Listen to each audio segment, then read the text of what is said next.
관련해서 말씀하실 거 있으면 하시고 아니면 넘어가죠. 예. 그 당장 쟁점이 되고 있는 건 먼저 봅시다.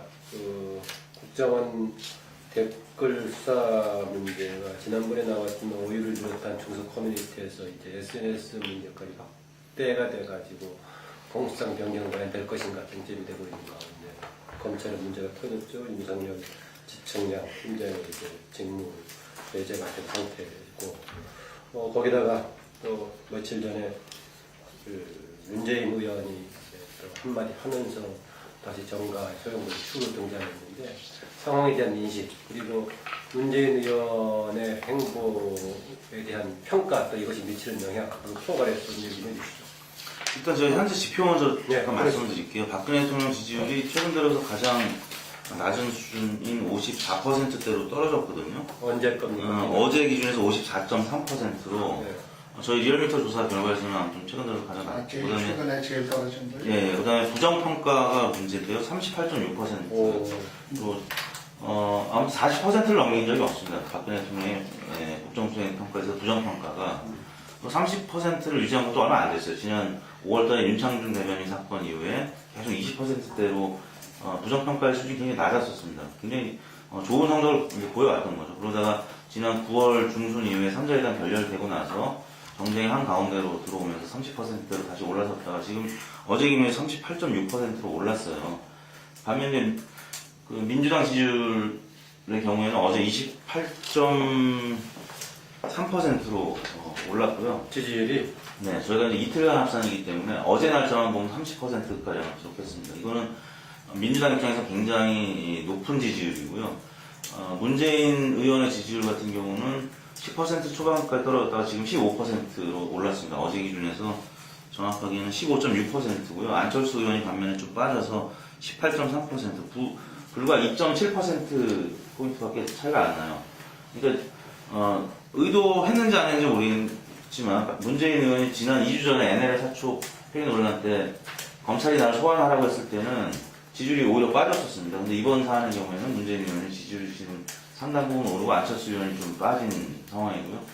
새누리당이나 박근혜 대통령 지지율은 지금 생각보다는 많이 떨어졌기 때문에 이 상황을 과연 이제 청와대 입장에서는 그 묵묵부답하면서 계속 갈 수가 있겠느냐 그런 굉장히 생각보다는 지지율이 지금 훌렁거리고 있는 상황이라서 새누리당이 어제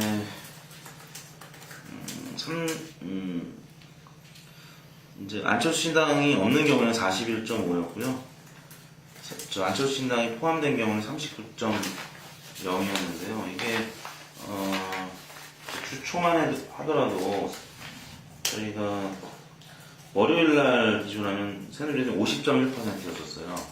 화요일날이 49.7, 수요일이 46.0, 그러다가 어제 이제 41.5까지 빠진 거거든요. 그러니까 낙폭이 굉장히 큰 겁니다. 이 상황은 일단 민주당의 공격이 지금 유효하다는 거고요. 박근혜 대통령 사실 뭐 어떤 언급도 하지 않았습니다. 근데 김한길 대표가 격앙했다는 얘기를 하면서 9월 달에 있었던 3자 회담 얘기가 다시 재방송된 거고 그런 과정에서 박근혜 대통령은 본인은 아무 얘기하지 않았음에도 불구하고 정쟁 한가운데 지금 들어와 있는 상황이고 때문에 지지율이 지금 빠져 있죠. 그래서 굉장히 위기 상황인 건 분명해 보이고 어떤 식으로든 입장 표명해야 된다는 의견이 또 한 56%가량 여론조사 결과 나왔는데 그 중에는 새누리당 지지층조차도 4명 중에 1명이 입장 표명을 해야 된다. 거기에는 물론 야당의 공세가 터무니없으니 반론하라는 얘기도 있겠죠. 왜냐하면 검찰 수사 결과가 아직 나오지 않은 지금 수사 진행 중이기 때문에 그런 과정에서 새누리당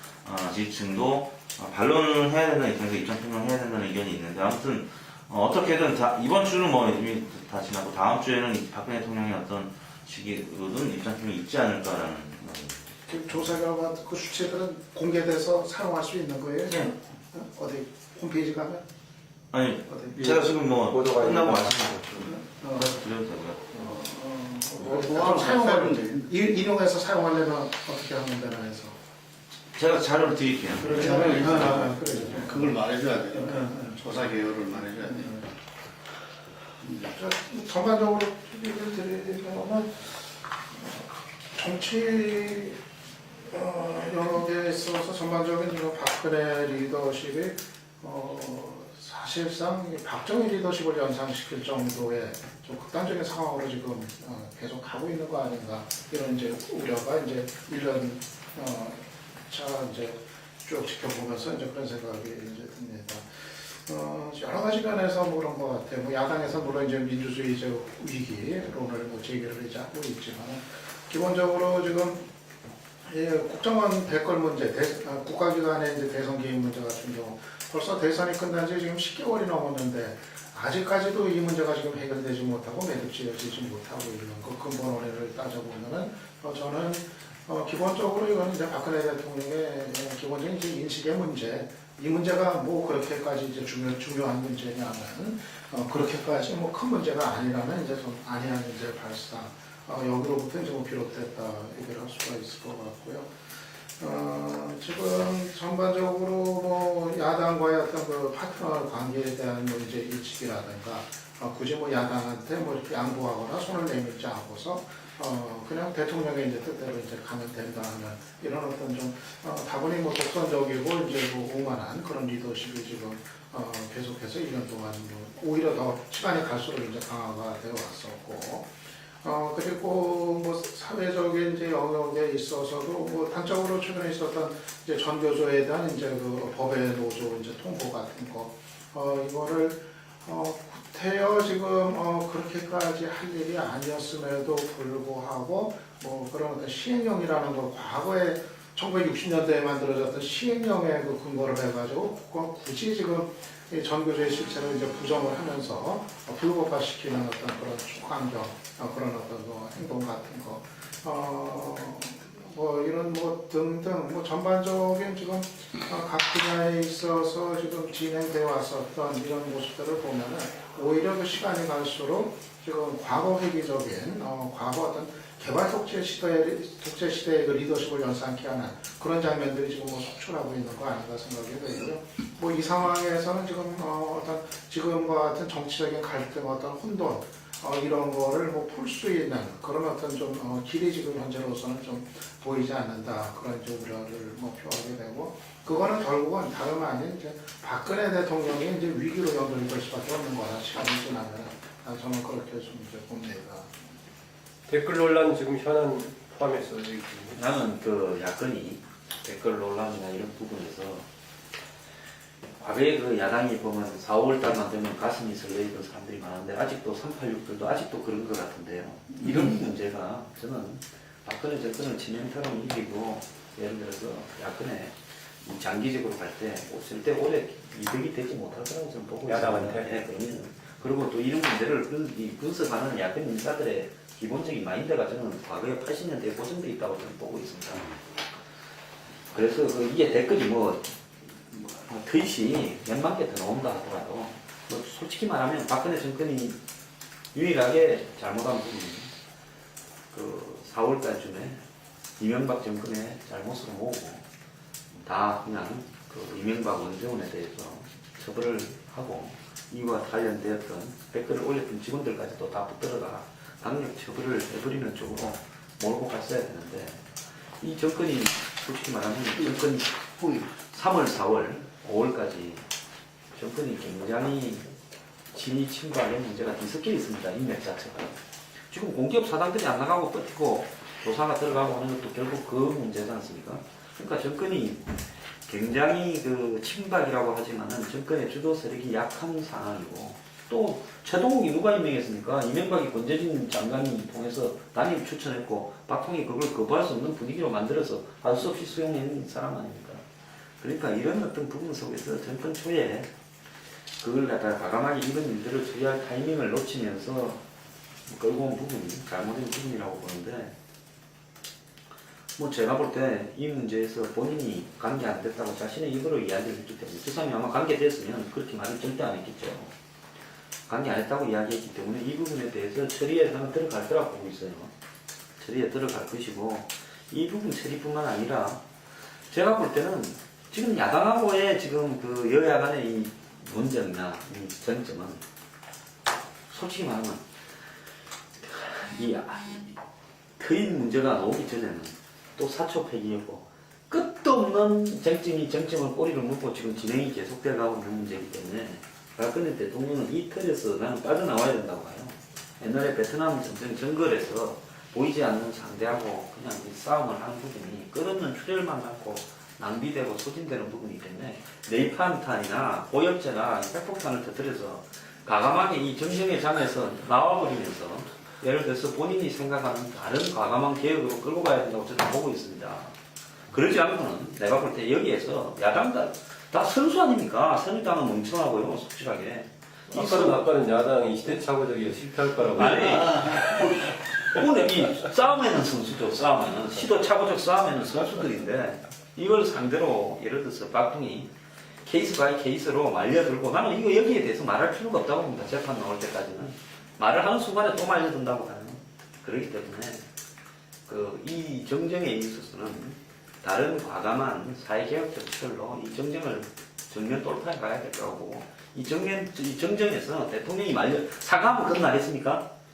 사과를 원하면 정확하게 사과문을 써가지고 한번 야당이 만들어줘 봐요. 사과한다고 끝나냐. 사과하는 순간에 아마 정권의 레임덕은 곧바로 와버릴 겁니다. 특히 여성 대통령이라는 부분하고. 혹시 황장수 소장 박근혜 대통령을 통하고 있어요? 최근에 행보하고 너무 똑같이 얘기해서. 아니, 나는 이 서로 간에 이게 뭡니까? 이 텔레파시가 좀 강하다고 있어요. 그렇기 때문에 사과는 안 합니다. 김 대표는 80년대식 화석화된 사고하고 있어요? 그런 얘기를 제가 요즘 많이 이야기하는 게 변경법 1조에 사물보도 연관돼 있다 이런데 지금 우리 한 소장이 이번 금년 4월달에 어떤 면에서 보면 좀 이렇게 국정원 잘했으면 댓글을 좀 다 틀고 갔어야 됐지 않느냐. 그것이 좀 이렇게 오늘 이렇게 만든 거다 이렇게 이야기했는데 그게 다 연관되는 것 같아요. 그게 대통령의 어떤 리더십 문제, 소통의 문제, 또 어떤 지금 이제 경제 활성화를 동력을 이렇게 불어일으키지 못하는 문제, 인사 문제, 이 모든 부분들이 다 연관되어 있지 않느냐. 이 부분들이 예를 들면 경제개혁이나 사회개혁을 준비하고 있는데 그걸 타이밍을 못 잡아가지고 이리저리 하고 있는 것은 잠깐만요. 여보세요? 예.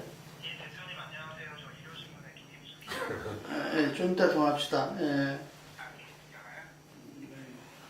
모니터 켜놓고 전화를 하고 다 들으라고 지금. 예? 얘기하세요. 예.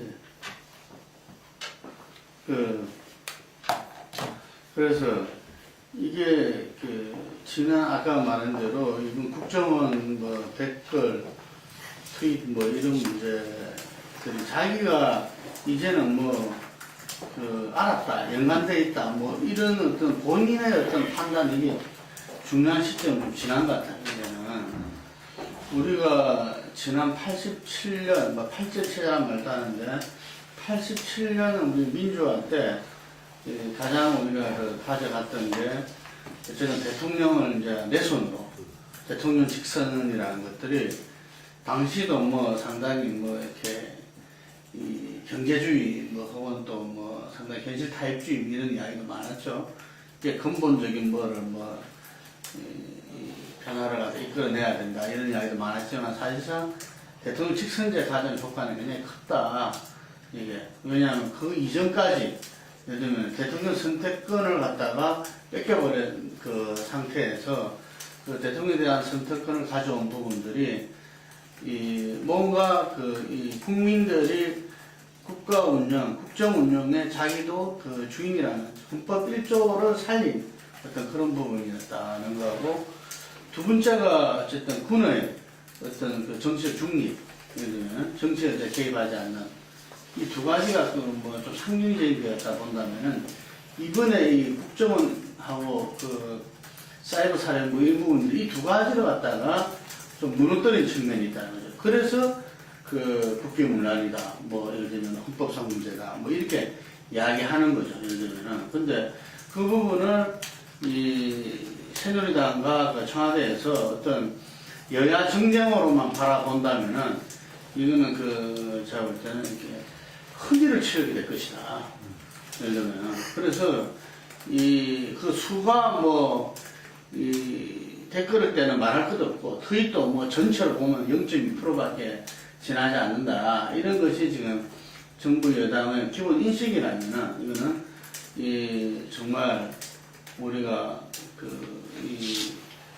뭐, 그런 거 있잖아요. 나처럼 약한 말이. 호미로 막을 때를 가래로 도는 호미로 막을 때 가래로 못 막는 그런 상황이 벌어질 수 있다. 그래서 차제에 지금 이 부분의 문제 해결은 딱 하나다. 이 진상 규명을 확실해야 된다.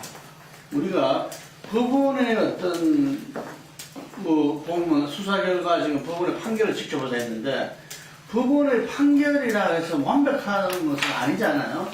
특히 수많은 정치적 사건이라든지 정권과 관련된 부분들은 20년, 30년, 40년 지나고 나서도 다시 재심돼가지고 무죄되고 하는 것도 뭐 박근혜 경우도 많잖아요. 그렇기 때문에 법원 판결이 뭐 물론 존중되어야 되고 하지만 그것이 다는 아니다. 그랬을 때 저는 이 현재 권력에 있는 어떤 그 박근혜 대통령과 그 현 정권 세력이 이게 대해서 이 자체적으로 예를 들면은 검찰과 또 이 법원이 검찰이 수사하고 법원이 판단하는 것도 굉장히 한계가 명확하다. 이게 뭐 야당이나 뭐 시민단체 말할 것도 없고 그래서 현 집권 세력이 이게 대해서 정말 소상하게 역사를 보고 국민을 보고 또 자기 정권의 이 안위를 보고 저는 사실 규명이 나서야 된다. 그리고 그 부분에 대해서 뭐 업참 마속이 됐든 예를 들면은 정말 솔직하게 그 국민들한테 그 이야기를 해가지고 거기에서 어떤 이 정말 국민 통합이 되는 어떤 계기가 되는 국민의 동의를 받고 나갈 때 우리가 말하는 경제개혁, 사회개혁 이런 부분들을 해나갈 힘이 생긴다는 이야기죠. 이게 근데 이것을 갖다가 지금은 입장 표명을 하느냐 안 하냐 사과를 하느냐 안 하냐 전혀 중요하지 않다고 봐요. 이게 지금 거기에 대해서 사실 규명도 안 된 상태에서 정치적인 수사로서 이게 대한 입장 표명을 하고 사과하는 것은 정말 그 끝없는 정쟁으로 더 들어갈 수밖에 없다는 걸 동의합니다. 이게 하지만 지금 필요한 거는 정말 정권 세력이 현 정권이 예를 들면 이 자체적으로 이 진상 사실 규명을 갖다 제대로 하고 그 부분들을 국민과 나누면서 그게 이 합당한 예를 들면은 뭐 사과의 수준 그 다음에 뭐 거기에 대한 어떤 여러 가지 뭐 이 책임자들의 처벌 이런 부분들이 이루어질 때 대한민국이 예를 들면은 지금 항로를 제대로 잡고 나갈 수 있지 않겠나. 저는 그 정도로 엄중하다, 여러분. 그러니까 황교안 소장하고 두 가지 점에서는 비슷한데 4월 달에 좀 정부가 상실분들을 깔끔하게 처리하고 왔으면 이렇게 일이 커지지 않았을 수도 있다는 것하고 지금 사과 여부가 결정적인 것은 아니다 하는 것은 비슷한 것 같은데 황교안 소장은 끊임없는 정쟁 소용없는 거다 이렇게 얘기하고 김동훈 대표는 이게 정권의 기반하고 관련된 중요한 기점이다 라고 얘기하고 있는 것 같아요. 상당히 상황이 좀 다른 것 같은데. 그것도 권이고 전체적으로 박근혜 대통령이 지난 1년 동안 미래를 감당할 수 있는 리더십을 전혀 보여주지 못했다. 그렇게 이제 김규준 실장이 앞으로다. 그러니까 지금 뭐 정부의 박근혜 정부의 그야말로 실권을 행사하고 있는 그 핵심 그 포스트들 다 보면은 뭐 구칠순 인사들 아니면 박정희 시대의 그 인물들 다 그 사람들이 지금 다시 등장을 해가지고 전면에 등장을 해가지고 박정희 정부를 끌고 가고 있는 이런 모양새가 이제 되고 있기 때문에 저는 뭐 기본적으로 지금 뭐 이른바 이제 그 뭐 박근혜 정부의 어떤 그 중추 세력이라고 하는 거 이거 자체의 어떤 이제 성적을 놓고 봤을 때도 과연 이런 구성을 이런 어떤 인적 구성을 가지고 과연 미래 이 변화된 시대 환경 속에서 미래를 감당해낼 수 있을 것인가 기본적인 이제 부분이 이제 들고요. 무엇보다도 이제 박근혜 대통령이 드러내고 있는 여러 가지 그 사고와 어떤 판단들 같은 거 뭐 이런 것들을 이제 놓고 봤을 때 역시 과거 시대의 어떤 그 인식에 이제 머무르고 갇혀 있다 하는 이런 이제 판단이 이제 들어서 저는 이제 지금 1년 동안 봤었던 박 대통령의 어떤 리더십의 어떤 이런 실체 이런 거를 놓고 봤을 때 정말 어떤 그 획기적인 어떤 발상의 전환이 없다면은 앞으로 좀 변화를 기대하는 게 상당히 어렵지 않겠는가 좀 그렇게 보고요. 더 좀 비관적으로 이제 보는 거는 전에는 그래도 이제 좀 청와대나 이제 대통령이 이런 식으로 일반 통행식으로 자기 고집만 이렇게 고수하고 그랬을 때 이 여당에서 어떤 좀 다른 목소리가 그래도 이제 나오곤 했단 말이에요. 쇄신의 얘기도 나오고 이제 그랬는데 물론 이제 집권 1년이 아직 안 넘어갔다는 그런 어떤 시기적인 특성이기 때문에 여당 내에서 뭐 목소리를 자제하고 있는 거긴 하겠지만 새누리당 내에서도 좀 합리적이고 이성적인 목소리가 완전히 지금 이제 사라져버린 이런 상황. 그러니까 누구도 지금 청와대의 어떤 그런 어떤 강경한 모습에 강경한 흐름에 제동을 걸지 못하는 이런 상황이 이제 되고 있는 게 상황을 더 어렵게 만들고 있다. 저는 그렇게 이제 봅니다. 문재인 의원이 수혜를 받았다고 하는 박근혜 대통령 입장에서는 이 사과를 지금 할 수가 없는 현실적인 문제. 그거는 아마 새누리당 지지층에서도 인식을 할 거고요. 근데 다만 이 사안에 대해서 어떤 언급도 하지 않는 거에 대한 우려. 그러니까 정치권을 무시하는 것 아니냐라는 어떤 판단 때문에 입장 표명이 필요하다. 그러니까 이 사태에 대한 어떤 우려감이라도 좀 표명해야 되는 거 아니냐. 문재인 의원이 얘기했던 수혜 부분도 사실 개량하기 어렵기 때문에 이게 당시의 대선 결과를 뒤집을 수 있을 정도의 개입이라고는 유권자들 생각하지 않는 것 같아요. 다만 또 대선 불복도 아니라고 보는 유권자들이 저희가 조사했을 때 50% 넘게 나오고 있기 때문에 이 부분에 있어서는 양쪽에서 주장하는 바를 다 지금 인정하기보다는 유권자들 입장에서는 승자 입장에서 뭐 가령 야구 경기에서 그 심판이 자기 자리를 지키지 않고 잠깐 이 주루에 잠깐 개입을 해서 패자인 문재인 의원의 진로를 방해한 그래서 승자인 박근혜 대통령의 어떤 유감 표명이라든지 아니면 재발 방지에 대한 어떤 의견 표명이 있어야 된다는 정도의 입장 같아요. 그렇기 때문에 지금 현재 상황에서는 문재인 의원의 발언에 대해서 조금 더 공감하는 분들이 많고 또 이 검난에 있어서도 윤석열 지청장의 의견에 공감하는 분들이 저희가 조사했을 때 그 중앙지검장의 의견보다 더 공감하는 분들이 많았었거든요. 뭐 대략 3대5 정도로 윤석열 지청장 의견에 공감하는 분들이 조영건 지검장 의견에 공감하는 분들보다 많습니다. 근데 생각보다는 항명보다는 정치적 외압이라는 의견이 또 많았고요. 그래서 그런 차원에서는 그래서 이제 지금 여당 지지율이 박근혜 대통령 지지율이 떨어지는 것으로 봐야 될 것 같고요. 새누리당 지지층 내부에서조차도 이 부분 관련해서는 전혀 관계가 없는 일이라 하더라도 본인이 아까 얘기하셨던 3, 4월 뭐 그때 정리를 하고 갔어야 되는 부분이 여전히 지금 상황에서는 이 검찰 수사 과정에 영향을 미쳐서는 안 되겠지만 어떠한 입장 표명은 있어야 된다라고 보는 의견들이 많다는 거죠. 중앙일보 김진희 어제 방송한 걸 내가 여기서 잠깐 봤더니 물 한 대박이든 뭐든 간에 수혜를 입은 것은 맞는데 결과적으로 지금은 오히려 피해를 입고 있다 뭐 이렇게 이제 한 대로 맞게 해석하는데 아까 문재인 의원 개인으로는 조금 주목을 받으면서 약간의 지지도 올랐다고 하는데 민주당의 행보 전략 차원에서는 다시 또 문재인 의원과 주변 사람들 중심에서 하는 게 도움이 될까요? 상관없을까요? 어쩌면 뭐 좋지 않을까요? 어떻게 보세요? 저는 이번에 문재인 의원의 입장 표명 선거는 그 정도까지는 할 수 있는 거 아닌가 저는 그렇게 좀 한 번 정도 치고 빠지는 건 괜찮다. 생각을 해요. 저는 이제 물론 이제 좀 앞을 내다봐서 이제 차기 대선에서 이제 문재인 의원이 또 이제 재도전을 하느냐 마느냐 이 문제는 저는 좀 별개의 문제라고 보고 그에 관해서는 또 이제 좀 다른 의견을 갖고 있고 이제 그렇지만은 그것과는 이제 별개의 문제로서 단지 국정원 이제 그 국가기관의 그 대선기 문제에 관한 문재인의 입장 표명 아마 이거는 지금 정도 상황에서는 당시 제1야당 후보 입장에서 충분히 할 수 있는 얘기 아니었나 저는 그렇게 이제 생각을 해요.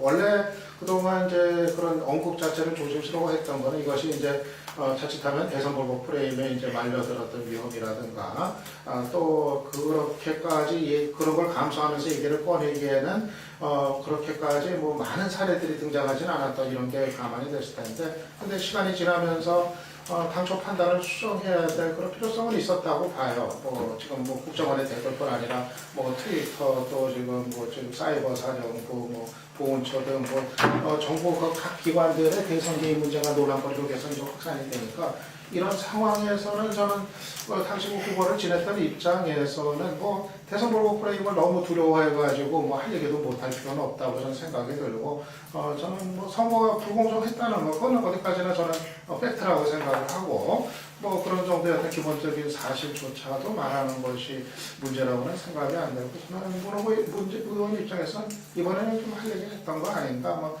다소 물론 거기에 대해서 불복 프레임이 또 나오면서 뭐 공격도 뭐 당연히 뭐 받긴 하겠지만 그럼에도 불구하고 지금 그 박근혜 대통령에 대한 어떤 견제의 힘을 행사할 수 있는 현실적인 인물이기 때문에 저는 지금 청와대의 어떤 저런 지금 태도에 대해서는 강하게 견제를 하는 그런 입장 표명은 좀 필요했다. 네, 저는 그렇게 이제 봅니다. 한 소장이 아까 이야기한 4월만 되면 가슴이 뛰는 사람이다. 이게 이제 어떻게 말하면 그 지난 시절에 뭐 민주화를 위해서 어떤 사회 변화를 위해서 젊은 시절에 그랬던 친구들인데 이 친구들이 지금 민주당에 있는 친구들 볼 때는 상당히 힘이 깝깝해하고 있어요. 왜냐하면 한편으로는 대선 패배가 자기들이 변화하지 못한 그래서 당을 변화시키지 못한 책임이다. 이런 부분들이 인정하고 있어요. 그거를 인정하고 있으면서 굉장히 조심스럽게 그리고 뭐 친노하고는 또 상관없이 그런 게 존재하고 있는데 이번에 이런 이야기 제가 좀 많이 들었어요.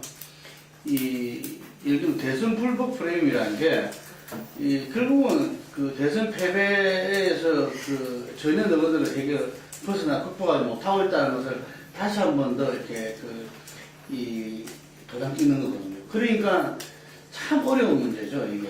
그런데 지금 이 댓글에서 트윗까지 이렇게 되고 군사령부 이제 군까지 보훈처 하여튼 간에 국가기관이 전방위적으로 지금 대선에 뭔가 영향을 미친 이런 차원에서 왜 민주당은 그런 부분들을 대선 불복 프레임만 안 들어가려고 예를 들면 저렇게 응급조처만 행위를 할까 라는 비판도 엄청나거든요 지금.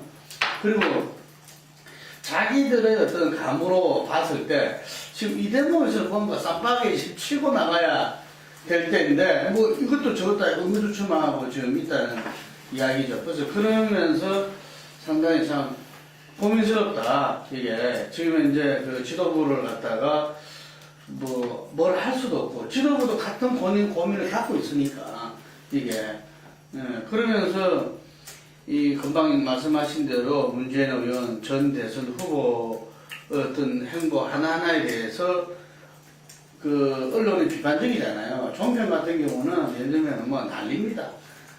다들 겪어보셔서 알겠지만 문재인 의원이 전식을 하고 이러면 의도적으로 하여간에 이거는 또다시 이거는 이렇게 정정의 어떤 수렁으로 들어가는 길이라는 등 하여간 그런 식으로 막 보는데 민주당이 저는 대선 불복 프레임에서 조금 이제는 벗어날 필요가 있다. 벗어나면 두려워하지 말아야 된다.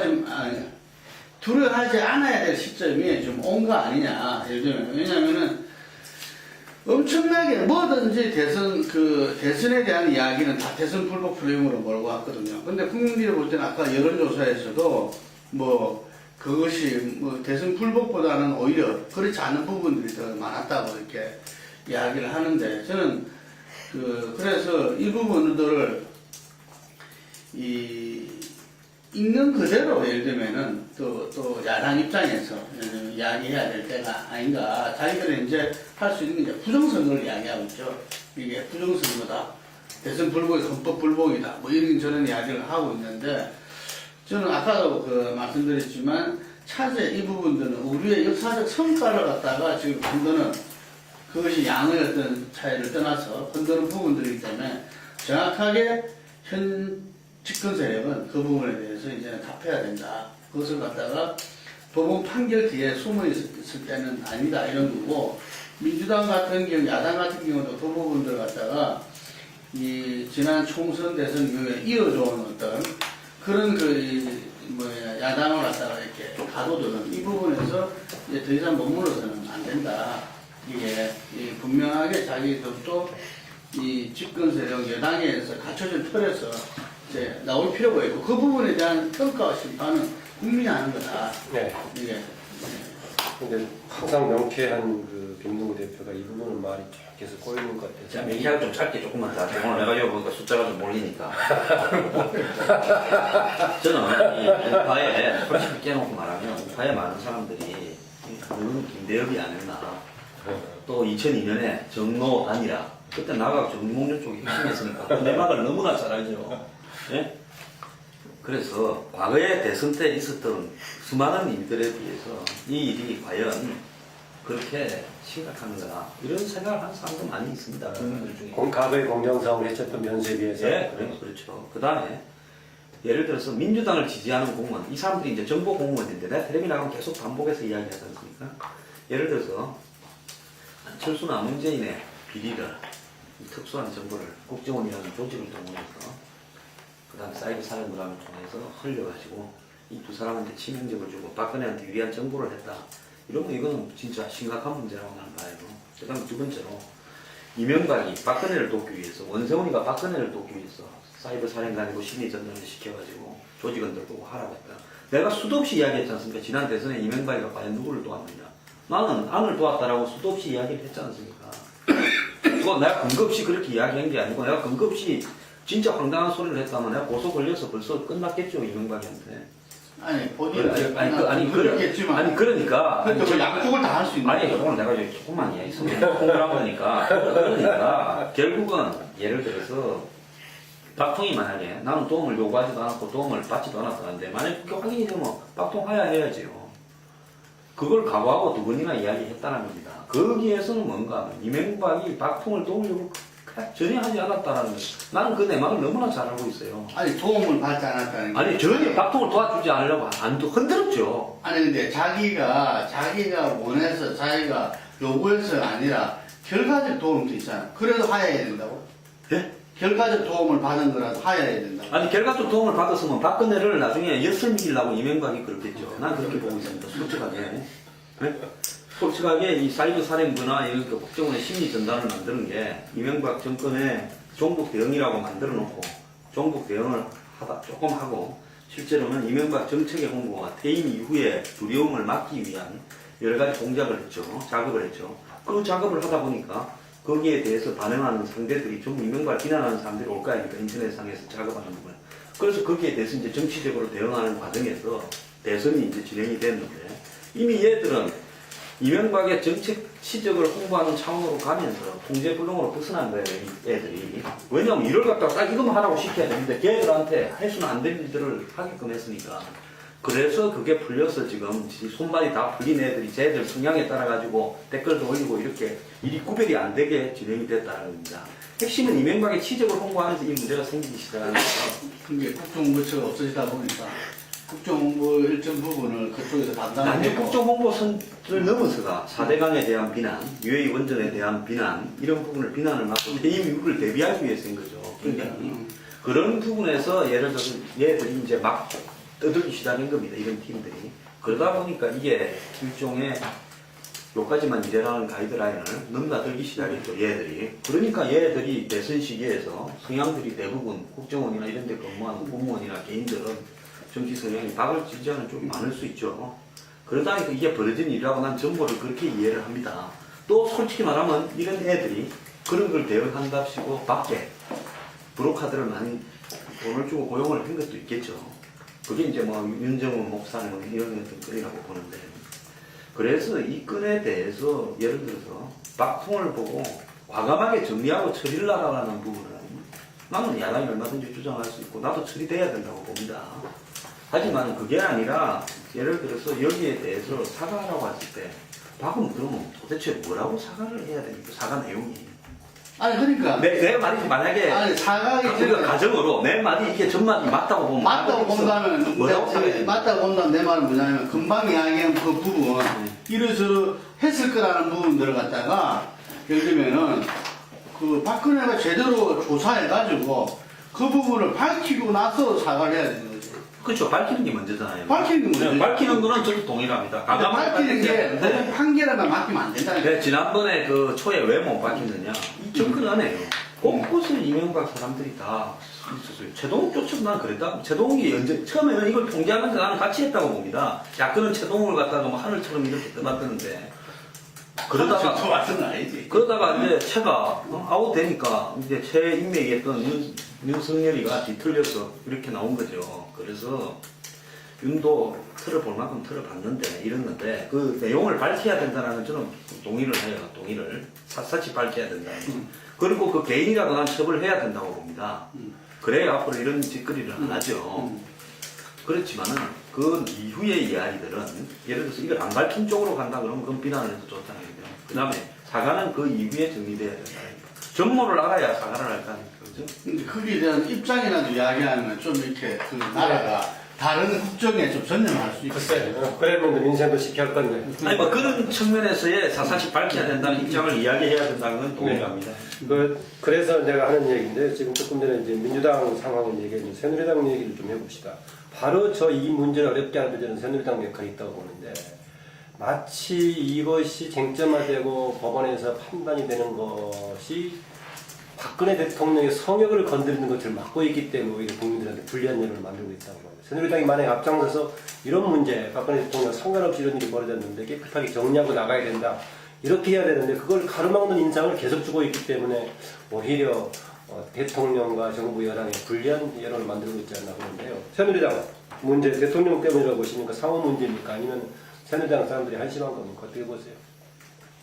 저는 MB정부 때 1년차 때 아까 뭐 4월 이제 얘기했지만 트라우마가 있는 거예요. 새누리당이나 이제 아니면 청와대나 정통성의 시비를 거는 것으로 받아들이고 만약에 거기에 좀이라도 문제가 생길 경우에는 지지율에 직격탄을 맞기 때문에 또 그런 어려운 시기를 지난 5년 전에 겪어왔기 때문에 정통성 시비와 관련해서는 굉장히 민감하죠. 새누리당 입장에서는. 그래서 박근혜 대통령을 그 사안에 대해 있어서는 엄호할 수밖에 없고 이제 일반 유권자들의 입장은 양쪽 그 정당의 주장을 또 사안별로 판단하는 것 같습니다. 아까 말씀드렸던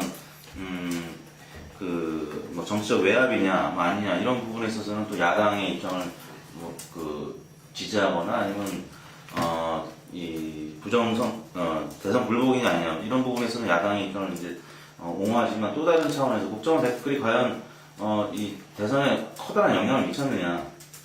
당시 12월달 그 선거 종반에 터졌던 일이기 때문에 사실 뭐 당시에 저희가 직후 여론조사 했을 때는 이게 큰 사안으로 받아들여지지 않았고요. 오히려 이정희 후보가 TV 토론 때 굉장히 강경하게 나섰던 그런 모습들 때문에 박근혜 대통령이 당선됐다라고 보는 의견이 굉장히 많았습니다. 지금 조사하면 이게 굉장히 큰 사안 같고 여론조사에 크게 반영이 되지만 당시 12월 19일 직후에 했던 조사에서는 이 부분이 굉장히 작은 사안이었었어요. 당시에 이제 오히려 게임에서 이제 민주당이 패배했던 거죠. 왜냐하면 국정원 사건이 터졌을 때 여직원 감금 프레임으로 몰고 갔던 측면이 있고 지금의 경우에는 대선 불복 프레임으로 몰고 가고 있는데 그런 경향에 있어서는 정치는 상징이고 네이밍인데 이 새누리당이 굉장히 그때도 잘했고 지금도 잘하고 있는 거죠. 잘하고 있다. 예, 물론 이제 최근 들어서 문재인 의원의 발언에 어느 정도 공감하고 대선 불복은 아니다라고 이제 보는 거죠. 왜냐면 이제 일반 유권자들은 뭐 아까 스포츠 얘기 나왔지만 오심도 경기 일부라고 보기 때문에 그리고 이 오심이 굉장히 경기에 크게 영향을 안 미친 걸 알기 때문에 그러니까 제 생각에는 몇 년 전에 있었던 이명박 대통령과 관련한 그 황제 테니스 사건이 떠오르더라고요. 테니스하고 황제는 전혀 매칭이 안 되는 사안인데 국정원이 댓글 다는 건 사실 굉장히 웃기는 일이잖아요. 그 내용도 굉장히 저급한 내용들이고 이게 과연 얼마나 많은 유권자들한테 영향을 미쳤을 거냐. 그 선거 종반에 굉장히 오히려 자기 입장을 강화시키는 그 효과가 있는 게 트위터인데 트위터는 굉장히 정치적인 입장이 어느 정도 정리된 사람들이 하는 매체거든요. 그런 차원에서는 유권자들이 뭐 그다지 국정원 댓글 사항에 대해서는 선거에 영향을 미쳤다라고는 보지 않는 것 같고요. 다만 이제 이걸 어떻게 해석하느냐의 문제인데 뭐 민주당의 경우에는 그동안에 계속 대선 때나 지금이나 게임이 좀 밀렸지만 문재인 의원의 파이팅에 대해서는 지금 당시에 48% 유권자들이 어느 정도 반응하기 시작했다는 점에서 아까 민주당 지지율이 30%까지 지금 오른 것도 있고요. 그런 차원에서는 야권에서는 뭔가 전국 주도권을 잡을 수 있는 가능성을 보였다는 거고 지금 새누리당은 굉장히 견고한 지지율이 좀 흔들리고 있다 이런 이제 상황인 거죠. 대선의 영향에 대해서 좀 이야기를 하자면은 실제로 우리가 그때 이 대표가 중앙일보랑 JTBC랑 예. 조사를 했잖아요. 네. 그래가지고 이 3차 TV 토론 그때 이제 골든 크로스가 네. 왔었다. 그러니까 쉽게 말해서 박근혜와 문재인 후보 간에 이렇게 이 접점 이렇게 하면서 뒤바뀌는 그런 순간이 왔었는데 이 댓글 없다. 이러면은 이 발표로 인해서 그게 사라져 버렸다. 라는 이야기를 전해서 네. 어느 정도 영향이 있었을 거다라는 이야기를 했어요. 금방 그 당시에는 없다고 수사기관이 사람들이 일이 저렇게 다 연결되어 있다 치더라도 어쨌든 간에 그게 수사기관이 발표하는 부분에 대해서는 또 우리 국민들이 많은 사람이 또 이렇게 이 신뢰성을 보여 이게 그 당시에는 이게 그러다 보니까 나는 이 자체를 사람들이 잘 몰랐어. 또 잘못 그렇게 됐기 때문에 이 부분이 대선에 영향을 갖다 그렇게 아마 짧게 합시다. 시간 다 돼가지고. 조사는 나왔을 거고, 그 다음에 아까 시발단의 윤목사 이야기를 했는데 나는 지금 박근혜 새누리당 문제죠. 새누리당이 어쨌든 간에 대선의 후보와 양주체잖아요. 새누리당 다시 선대본이. 그래서 이 선대본이 NL 대화론 문제도 그렇고 저는 이 핵심들은 거기서 뛰는 사람들은 잘 모르겠죠. 많은 사람들이 공유할 필요도 없고 핵심들은 아마 이 NL 부분이다. 그 다음에 여기 지금 이제 국정원 이 부분이다. 뭐 이런 부분들을 갖다가 핵심들은 아마 네트워크가 있을 거다. 비밀스럽게 공유하고 네트워크가 있었을 거다. 우리가 상식적인 추론을 하자면은 이게 그렇기 때문에 국정원 직원들을 댓글에 다는 부분이 대선에 뭐 도움이 된다고 공유를 하기 아니 당시에 보면은 하려면 그런 게 아니라 정보를 안철수가 빼야죠. 여기 대선 막바지만 한 게 아니라 지금 한 게 아주 시간이 제압되잖아요. 그리고 안철수가 빠지면서 우리가 다 기억하지만 65% 정도가 문화한테 가고 20% 정도 내가 박한테 갔어요. 예, 그러면 10% 정도가 부동층이었고 대선 내내 우리가 막바지에 요 7% 정도 7% 내가 어떻게 움직일 것인가 이게 굉장히 중요한 변수가 될 것이라고 이야기를 누누이 했잖아요 당시에. 저는 이 부분에 상당한 영향을 미칠 수 있다 이 부분이. 그리고 그래서 다시 정리하자면은 어쨌든 당시에 어떤 이 새누리당 선대본의 핵심과 어떤 그런 부분들을 잊을 수 있다는 게 아니고 두 번째 실제적으로는 안철수의 어떤 신부동층이라 이야기했던 그 7% 내한테 어떤 이 타겟이 돼줄 수 있다. 네, 타겟 캠페인이 돼줄 수 있다. 네. 이런 이야기인 거죠. 그래서 새누리당이 지금 이제 이 부분에 대해서 3자적 입장이 있을 수가 없는 거예요. 정일체다. 네. 이런 거는 주장하는 사람은 입증해야 돼요. 네, 아까 언급하신 부분 잠깐 유연 설명드리면 추정. 그러니까 국정원 댓글 사건이 당시에는 국정원 댓글이 뭐 드러난 것도 아니고 당시에 여직원이 들어서 막 포맷하고 이런 상황이었었고 드러난 게 아무튼 12월 11일 날 그 사건이 있었고 그 전에 뭐 트위터를 많이 이제 글을 남겼겠죠. 5만 여 건을 남겼었으니까. 근데 그 자체가 알려지기보다는 아까 말씀드린 대로 해석의 문제는 거죠. 이게 여직원 강간의 문제였었고 결정적으로 12월 16일 날 말씀하셨던 3차 TV 토론이 있었던 마지막 일요일 날 밤 11시에 경찰청장이 댓글 흔적이 없다라고 발표하면서 이게 결정적으로 영향을 미쳤던 거는 사실이에요. 그러나 국정원 댓글 자체가 영향을 미치지는 못했다는 거죠. 네. 지금 향후 지금 앞으로 지방선거 일정 기간 동안까지 해가지고 각 정당들의 변수 또는 심지어는 안철수는 별로 지금 새로운 변화 사항이 없을 것 같은데 포함해서 짧게 한마디씩 먼저 해주시죠. 한때 안철수 직결됐던 예. 황 소장님 짧게 좀 마무리 얘기죠. 저는 뭐 제가 볼 때 지방선거의 이슈는 현재 이 지배하고 있는 NLL이나 국정원 댓글 이슈하고는 전혀 관계없이 진행이 될 수 있다. 결국은 뭐 내년 지방선거는 박근혜 정권에 대한 중간평가고, 그래서 그 국민들이 중간평가를 할 때 예를 들어서 야권에 있는 분들은 절대적으로 중간평가를 할 거라고 보고 있는데, 실제로 국민들은 현재 박근혜 정권에 대해서 50% 주방대 지지가 나오는 것도 결국은 상대적인 중간평가를 한다는 거죠. 역대 대통령은 어땠는데 개중에 어떻다라고 이렇게 바라볼 수밖에 없다라고 저는 봅니다. 그렇기 때문에 야권이 내는 선거를 현재와 같은 정치 쟁점을 계속 굴려서 눈더미처럼 굴려가지고 선거에 이기겠다라고 생각을 하고 있다면 아마 박근혜 대통령은 새로운 프레임을 또 던질 거라는 거죠. 사회계획에 대한 새로운 프레임을 던지면서 이 부분에 대한 부분은 철저하게 조사라는 말을 빼고는 빠져나갈 거라고 봅니다. 황 소장 제 보기에 그러면 박근혜 대통령한테 대통령으로서 예상했거나 기대했던 장점 아니면 예상하지 못했던 장점 뭐가 지금 보여주고 있다고 보십니까? 앞으로 보여줄 겁니까? 어떻습니까? 뭐 지금 현재 10개월에서 문제가 있던 부분은 관료들에 대해서 지나치게 치중을 하고 의사결정 판단이 느리다는 거와 또 더 나아가서 개혁 주도 세력을 과감하게 이렇게 형성을 두텁게 해나가지 못하고 있다.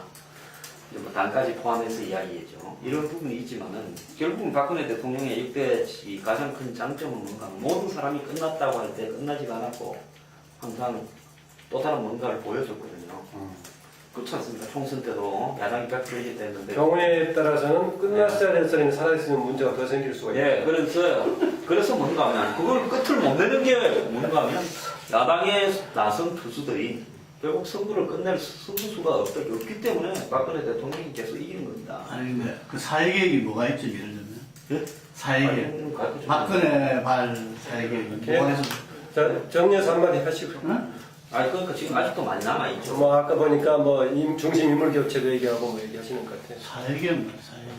아니 지금 현재 내가 볼 때 맛만 좀 보여줬다고 보고요. 뭐 지하기, 대청산이, 탈선이 이런 걸 할 때 전두환 청산하고 할 때 70%까지 갔지 않습니까? 국민들은 지금 이 사회를 바라보는 시점에 있어서요. 우리 지식인이나 민주당에 있는 사람들이나만큼 그렇게 복잡하게 난 사회를 바라보지 않는다고 봅니다. 세상은 맑고 투명하고 깨끗하고 부패는 청산돼야 되고 이런 네. 부분을 바라봅니다. 네. 마무리 얘기. 지금의 정치적 대치 상황은 저는 내년 6월 지방선거에서 비로소 이제 정리가 되지 않을까 그렇게 봅니다. 그러니까 박 대통령 국정운영 방식 스타일을 봤을 때 아마 뭐 조기에 이 문제 정치적 사람들이 마무리 매듭지어지기는 쉽지 않아 보이고 결국 내년 선거를 통해서 정리가 되지 않겠는가 이렇게 봅니다. 그래서 내년 박근혜 정부가 기본적으로 내년으로 들어가면 또 올해하고는 또 다를 것 같아요. 선거도 다가오고 선거라는 게 이제 그 민심이 어떤 또 분출의 어떤 그 공간의 또 성격이 또 있고 그러기 때문에 아마 그동안 그 야권층에서 좀 물밑에 가라앉아 있었던 그런 민심들 같은 게 또 겉으로 이제 수면 위로 올라올 가능성도 있고 그래서 아마 여권 입장에서는 지금 올해에 비하면 상당히 좀 어려운 긴장된 선거가 되지 않겠는가 그렇게 예상을 하고요.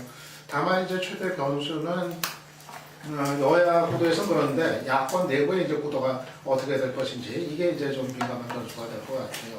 민주당하고 안철수 세력하고의 이 관계가 어떻게 될 것인지 뭐 단적인 지금 서울시장 선거 구도가 상당히 지금 복잡하고 이게 어떻게 될 것인지 지금으로서는 예측 불허의 이제 상황인데 과연 박원순 안철수가 같이 갈 것인지 현재로서는 박원순 시장이 민주당을 고수할 가능성이 일단 클 것 같고 그러면 안철수하고 같이 가는 게 가능할 것인지 안철수는 어떻게 할 것인지 등등 여러 가지 경우의 수가 있고 상당히 좀 복잡할 것 같아요. 그래서 그런 게 이제 서울뿐 아니라 전국적으로 이제 어떻게 이제 가시화가 될 것인지 그 변수가 아마 결국은 그 여야구도 차원에서 봤을 때는 전체 승부에 상당한 변수가 되지 않겠나 봅니다. 네. 예. 뭐 당장 다음 주에 재보궐선거가 있는데 두 지역보다 새누리당 강세 지역이고 물론 18대는 큰 격차를 이겼지만 19대는 신승을 했는데 제가 봤을 때는 지금 여론조사 지표에 나타나는 정도로 아주 큰 격차를 이길 것 같지는 않고요. 그래도 두 지역 다 이기겠죠. 그러면 박근혜 대통령 지지율은 제가 볼 때는 반등할 가능성이 높고 또 유럽 순방에 있기 때문에 제가 볼 때는 55% 이상은 계속 유지할 것 같다는 생각이 들어요. 그런 차원에서 문재인 의원의 뭐 단기적, 중기적 반등은 조금 다시 소강 상태로 돌아갈 가능성이 있고요. 안철수 신당이 뭐 그런 차원에서는 연말이나 연초까지 조금 더 상황을 보고 상당 시기를 조율할 것 같고요. 내년 지방선거가 과연 야권 연대가 잘 될 것이냐. 통합진보당이 지금 굉장히 역량이 감퇴한 상황에서도 기호 3번을 유지하고 있고 아마 야권 연대에서는 좀 배제될 가능성이 있는 상황에서 안철수 신당이 막 창당하는 과정에서 민주당이랑 어느 정도 실효당 차원에서 연대가 잘 쉽게 이루어질 것이냐. 뭐 이런 차원에서 봤을 때는 지방선거가 지금 뭐 야권에서 기대하는 만큼 새누리당이 고전하고 뭐 참패하거나 이럴 가능성은 적어 보이고요. 어느 정도 중간평가적인 성격이 있긴 하겠습니다만 그래도 새누리당 입장에서도 좀 해볼 만한 선거다. 네.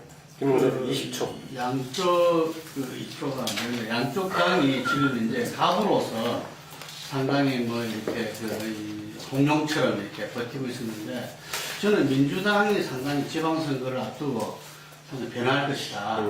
이게 이 자기 텃밭인 호남에서 예를 들면 공천이 당선이었던 부분들이 부분적으로 뭐 이렇게 그 균형이 있었지만 전체는 그렇게 통해왔는데 이제 안철수 신당이 등장하면서 근본적인 변화가 있을 수밖에 없다.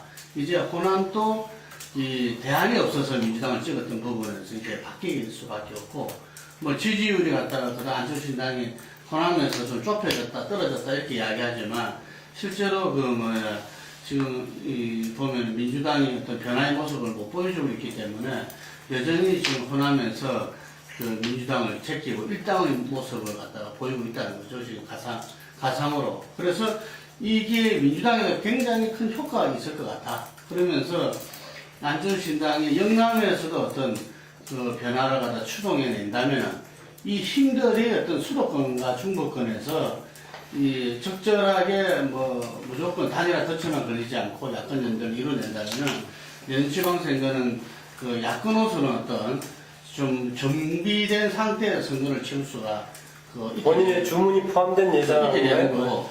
근데 새누리당 같은 경우에서는 그 박근혜라는 아주 강력한 어떤 그 지도자 부분 때문에 오히려 이 부분들이 지난 선거에서는 선거의 여왕으로서 모든 선거에서 이 한나라당이 새누리당이 어려운 가운데서도 이길 수 있는 어떤 근본이 힘이 됐지만 대통령이 된 상태에서 실제 선거를 도울 수도 없고 네. 하지만 그 힘 때문에 새누리당이 어떤 자기의 어떤 새로운 또 변화를 추동해 나갈 수 없는 상황이 질곡으로 작용할 수 있다. 네. 어차피 박근혜 지지에 그 이렇게 힘이어서 지금 40% 중반대를 왔다 갔다 하고 있지만 박근혜 대통령이 지금 현재 이 문제를 아까 한 소장도 이야기했지만 정말 사실 규명을 제대로 하고 거기에 대한 어떤 조치를 내놓고 한다면은 저는 전혀 달라질 수 있다. 이렇게 그리고 내년 초에 어떤 개혁을 한다든지 하면 하지만 그럴 수 없는 어떤 한계를 갖다가 우리는 이 소통을 그렇게 이야기했는데도 지금까지 그것을 변화시키지 못한 그게 박근혜의 한계일 수 있다. 네. 예, 그래서 이 새누리당은 굉장히 지금까지에서 제일 어려운 선거를 갖다가 맞닥뜨릴 수 있다. 네, 오늘 이제 제목은 우리가 1년차 박근혜 정부라고 했는데 대선 1년 전에 대선을 보면 그 전달이 되겠고 집권 이후 8개월 지난 시점에 대한 이야기였는데요. 난 그 영화 볼 때 5분 동안 재미없는 영화 나중에 재미있는 경우 못 봤어요. 그런데 정치는 좀 다를 겁니다. 다를 거고 상대적인 것이기 때문에 여러 가지 역동성이 있을 걸로 봐집니다. 지금 시점에 또 국정원 댓글 정치글 관련 문제가 굉장히 확산된 시점이었는데요. 이 시기에 서로 어떻게 변화를 보일 수 있을까? 저는 변화가 박근혜 대통령도 필요하고 민주당을 비롯한 야당도 필요하고 특히 집권 여당의 뭔가 역할 이상 재정립도 필요하다고 보는 시점인데 향후 하여튼 간에 그 변화를 보는 크로스 로드가 될까? 표차점이 되고 있는 시점에 오늘 자랑이었습니다. 이걸로 마치겠습니다.